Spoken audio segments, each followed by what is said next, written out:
Bonjour mes chers élèves. Le dernier jour d'un condamné est une œuvre jalonnée par le lexique de la justice.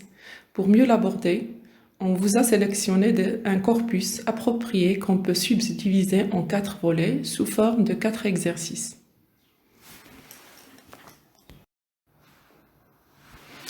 Le premier volet, intitulé Les employés de la justice, la consigne est de choisir une entrée pour chaque définition. Nous avons dans la première colonne des métiers et leur définition dans la troisième colonne. Pour cela, je vous accorde quelques minutes pour choisir la bonne réponse pour définir le mot avocat, greffier, juge, geôlier, guichetier, argousin, garde-chiour, bourreau et huissier. Je vous accorde 2 minutes. Bravo mes chers élèves, vous avez trouvé la bonne réponse. Un geôlier est un synonyme de guichetier qui veut dire garde des détenus dans une prison. Un avocat, c'est celui qui défend les accusés devant la justice. Un greffier, celui qui rapporte par écrit tout ce qui se passe lors d'une audience. La garde-chiourme ou l'argousin, ce sont des gardes, des galériens dans le lieu des travaux, c'est-à-dire à l'extérieur de la prison. Le bourreau, c'est une personne chargée d'infliger la peine de mort. Et bien sûr, le juge, c'est le magistrat chargé de rendre la justice en appliquant les lois. Bravo, vous avez bien répondu. Mes chers élèves, le deuxième volet consiste à identifier les objets cités dans l'œuvre et qu'on trouve au sein de Bicêtre, utilisés soit par les guichetiers, soit par les prisonniers eux-mêmes. Ces objets sont grabat, carcan, verrou, giberne, baquet, camisole et guillotine. Je vous accorde quelques minutes pour trouver la bonne réponse. Mes chers élèves, vous avez bien trouvé la bonne réponse pour les objets employés dans une prison. Effectivement, le mot camisole, c'est un vêtement à manches utilisé pour maîtriser les malades mentaux.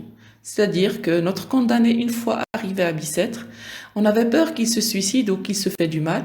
On lui a mis une camisole qui l'oblige à ne plus bouger. Le mot grabat, c'est un vieux lit misérable où l'on souffre. Bien sûr, c'est un lit misérable, mais le condamné, il va aimer ce lit lorsqu'il serait dans l'infirmerie, parce que c'est le seul lit où il va passer au moins une nuit pendant les 6 semaines. Le mot baquet, il a 2 synonymes, il a 2 sens, parce qu'on trouve le baquet pour les galériens, où ils mangent, et le baquet où on ramène, c'est un grand récipient rond, où on sert les repas aux galériens, surtout dans la scène des ferrages, des forçats. La guillotine, c'est l'instrument crucial, ou plutôt primordial dans toute l'œuvre, qui servait à décapiter les condamnés à mort.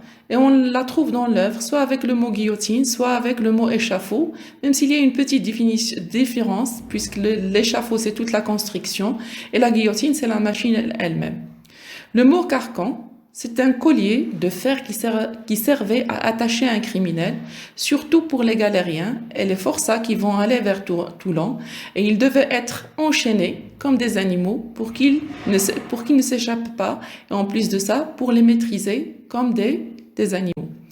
Le mot giberne, c'est une boîte à cartouches des gardes que le condamné remarque toujours à travers la lucarne dans sa cellule. Et il voit que le geôlier, il a toujours une giberne pleine de cartouches. Le mot verrou, on le trouve soit le mot verrou, soit le mot cadenas, soit le mot clé. Ce sont tous les objets qu'on utilise pour fermer une porte. Mais verrou, c'est un système de fermeture composé d'une barre coulissant dans une gâche. Pour le troisième volet, il désigne les lieux réservés pour les prisonniers selon leur peine ou selon leur cas. Le corpus est comme suit. Première colonne, nous avons cellules, cachot, bagne, conciergerie, préau et geôle. Leur définition existe dans c'est la troisième colonne.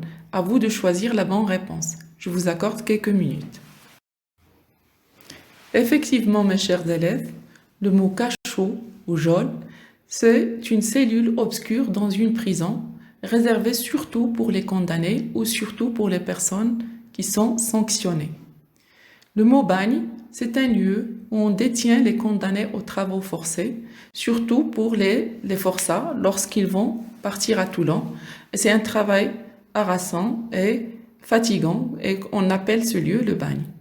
Pour le mot préau, c'est une cour intérieure de prison où les prisonniers peuvent se prélasser, peuvent se reposer une fois par semaine, surtout le dimanche.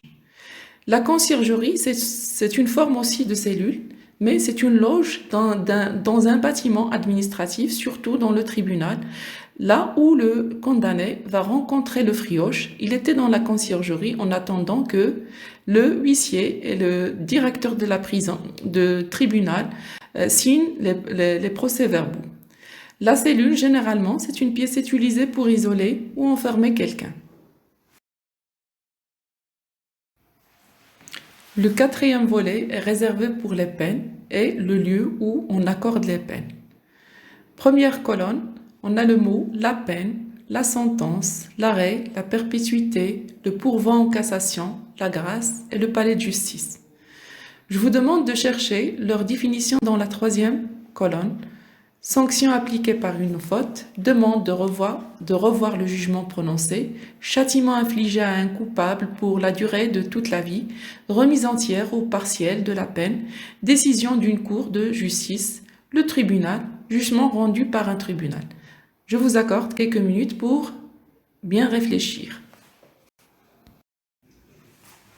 Effectivement, vous avez trouvé la bonne réponse.